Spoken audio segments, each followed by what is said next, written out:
विंध्य के नायक कहे जाने वाले पूर्व विधानसभा अध्यक्ष श्रीनिवास तिवारी, जिनके जयकारों की गूंज विंध्य नाम से होती थी, आज उनकी शताब्दी समारोह के अवसर पर विंध्य नायक की प्रतिमा लगाने को लेकर रोक लग गई है। अब नगर निगम महापौर जिस चौराहे को एसएफ चौराहा बता रहे हैं, उसे पुलिस प्रशासन पुलिस लाइन चौराहा बता रहा है। ऐसे में सवाल उठता है कि क्या महापौर को अपने ही नगर निगम क्षेत्र के चौराहों का नाम पता नहीं है। दरअसल श्रीनिवास तिवारी की प्रतिमा को लगाने के लिए बीते काफी समय से तैयारियां चल रही थी। आगामी 17 सितंबर को श्रीनिवास तिवारी के शताब्दी वर्ष के अवसर पर प्रतिमा का अनावरण होना था, जो अब खटाई में पड़ता दिखाई दे रहा है। हालांकि इस संबंध में महापौर अजय मिश्रा बाबा ने रीवा की राजनीति से परे हटकर प्रदेश सरकार पर आरोप लगाए। महापौर अजय मिश्रा बाबा ने कहा कि जिस चौराहे पर प्रतिमा को स्थापित करना है, उस चौराहे पर बीते 10 दिनों से काम चल रहा है, लेकिन आज अचानक से पुलिस प्रशासन ने मौके पर पहुंचकर काम को रोक दिया। हालांकि चौराहे के नाम को लेकर नगर निगम और प्रशासन के बीच मतभेद की स्थिति निर्मित है। अनुमान लगाया जा रहा है कि आज की स्थिति ऐसी है जिसमें हाथी के दांत खाने के और दिखाने के कुछ और है। कहने का मतलब है कि पुलिस और प्रशासन वर्सेस नगर निगम प्रशासन के पीछे रिमोट किसके हाथ में है। मामला कुछ भी हो, अब देखना होगा कि 17 सितंबर को विंध्य नायक श्रीनिवास तिवारी के प्रतिमा की स्थापना हो पाएगी या नहीं। ये श्रीनिवास तिवारी के शताब्दी वर्ष पर उनके प्रतिमा को लगाने का आपका जो संकल्प था, अभी उसमें कुछ रोक लगा दी गई, पुलिस पहुंच गई, मामला क्या था? देखिए, पंडित श्रीनिवास तिवारी विंध्य शिरोमणि है। 1952 में पहला जब विंध्य प्रदेश था वह चुनाव लड़े। गरीब, मजदूर, शोषित, किसानों, हर वर्ग, सर्वहारा वर्ग के वो नेता थे। सबकी मदद उन्होंने की।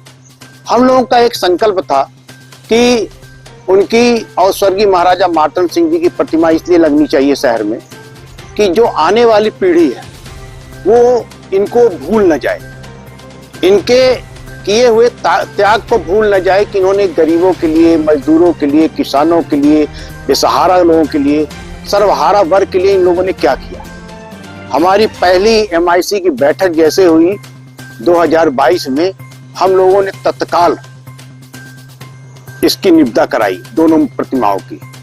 और ये आपको एक चीज और मैं बताना चाहता हूं कि 31 मार्च 2018 को परिषद में सर्वसम्मति से पंडित श्रीनिवास तिवारी के प्रतिमा लगाने का संकल्प परिषद से पास हो गया था। अभी क्या अड़चन आ गई? अड़चन ये आ गई कि 10 दिन से वहां पर प्रतिष्ठा बनाने का काम चल रहा था। मूर्ति बन के तैयार है। 17 तारीख को दादा का 100 वर्ष का शताब्दी समारोह का कार्यक्रम कांग्रेस पार्टी कर रही है।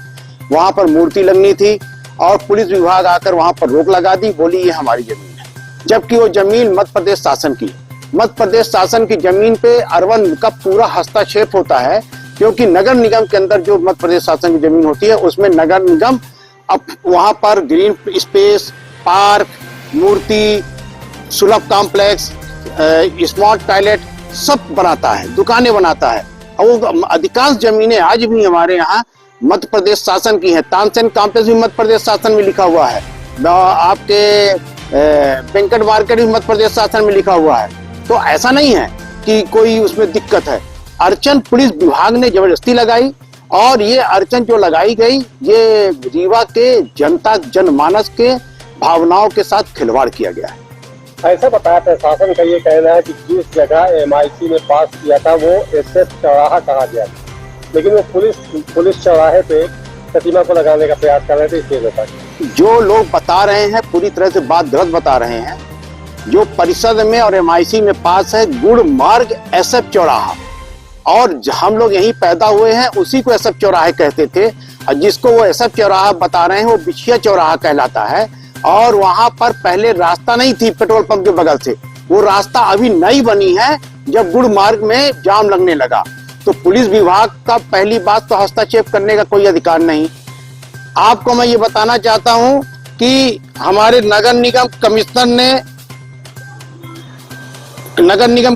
ने 20/8/2025 को एसपी कलेक्टर को पत्र लिखा। 14/8/2025 को जोनल ने लिखा। 25/8/2025 को हमारे द्वारा लिखा गया कि आप हमें एनओसी दें, कलेक्टर एसपी दोनों को। इन्होंने क्यों एनओसी नहीं दिया? और एनओसी नहीं दिया तो इनको ये भी लिखना था, अगर नहीं लगाना था, कि आपको हम वहां पर परमिशन नहीं देते हैं लगाने के लिए। इन्होंने वहां पर जब मूर्ति हमारा 10 दिन से काम चालू था, कोई आया नहीं। आज अचानक आना यह साबित करता है कि मध्य प्रदेश शासन का की मंशा अच्छी नहीं है।